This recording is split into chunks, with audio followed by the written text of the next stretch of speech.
তরুণের স্বপ্ন প্রকল্পে রাজ্যের সমস্ত যোগ্য একাদশ শ্রেণীর ছাত্রছাত্রীদের ব্যাংক অ্যাকাউন্টে নগদ 10,000 টাকা ক্রেডিট হওয়া সংক্রান্ত বিভিন্ন বিষয় ভিডিও এই চ্যানেলের মাধ্যমে ধাপে ধাপে নিয়ে আসার চেষ্টা করেছি এবং ওই একই সঙ্গে ছাত্রছাত্রীদের বিভিন্ন বিষয়ে প্রশ্ন উত্তর এই চ্যানেলের মাধ্যমেও শেয়ার করার চেষ্টা করেছি। এই টাকা ক্রেডিট না হওয়া পর্যন্ত ধাপে ধাপে এই সংক্রান্ত আরও অনেক ভিডিও নিয়ে আসার চেষ্টা করব। ছাত্রছাত্রীদেরকে বলবো তোমরা চ্যানেলটি সাবস্ক্রাইব করে রাখো, যাতে করে সর্বশেষ আপডেট তোমরা সবসময় পেতে পারো। তো আজকে মূলত যে আপডেটটি আমি শেয়ার করার চেষ্টা করছি সেটি সমস্ত ছাত্রছাত্রী তথা বিদ্যালয় প্রধানদের উদ্দেশ্যে জেনে রাখা অত্যন্ত জরুরি বলে আমি মনে করি। মূলত ব্যাংক অ্যাকাউন্টের আইএফএসসি কোড সংক্রান্ত একটি আপডেট। পশ্চিমবঙ্গ সরকারের শিক্ষা দপ্তর থেকে যে গাইডলাইন দেওয়া হয়েছিল তরুণের স্বপ্ন প্রকল্প বিষয়ে, সেখানে একটি বিষয় স্পষ্টভাবে উল্লেখ করা আছে যে ছাত্রছাত্রীদের ব্যাংক অ্যাকাউন্ট হবে রিজার্ভ ব্যাংক অফ ইন্ডিয়া অর্থাৎ আরবিআই অনুমোদিত পশ্চিমবঙ্গের মধ্যে অবস্থিত যে কোনো ব্যাংক। ফলত ছাত্রছাত্রীরা তাদের বিভিন্ন ব্যাংকের অ্যাকাউন্টের পাসবই তার জেরক্স জমা দিয়েছে বিদ্যালয়ে।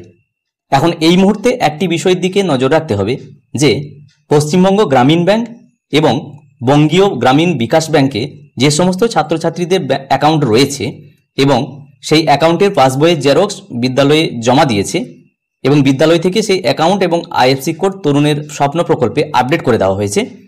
সেই ক্ষেত্রে একটি তথ্য তোমাদের সঙ্গে শেয়ার করছি যে বর্তমানে বিভিন্ন গ্রামীণ ব্যাংকের আইএফএসসি কোড, যেটা তারা ইউকো ব্যাংকের আইএফএসসি কোড ব্যবহার করত, এখন তারা ইউকো ব্যাংকের আইএফএসসি কোড আর ব্যবহার করে না।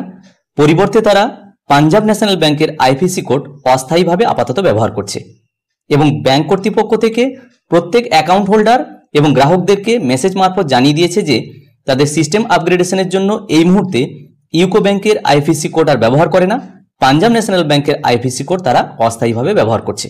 সুতরাং সেই সমস্ত ছাত্রছাত্রী তথা বিদ্যালয় প্রধানদের উদ্দেশ্যে বার্তা, যারা তরুণের স্বপ্ন প্রকল্পে এই আইএফএসসি কোড ব্যবহার করে ফেলেছেন তাদেরকে নতুন করে আবার পাঞ্জাব ন্যাশনাল ব্যাংকের আইএফএসসি কোড দিয়ে তরুণের স্বপ্ন প্রকল্পের পোর্টাল আপডেট করতে হবে।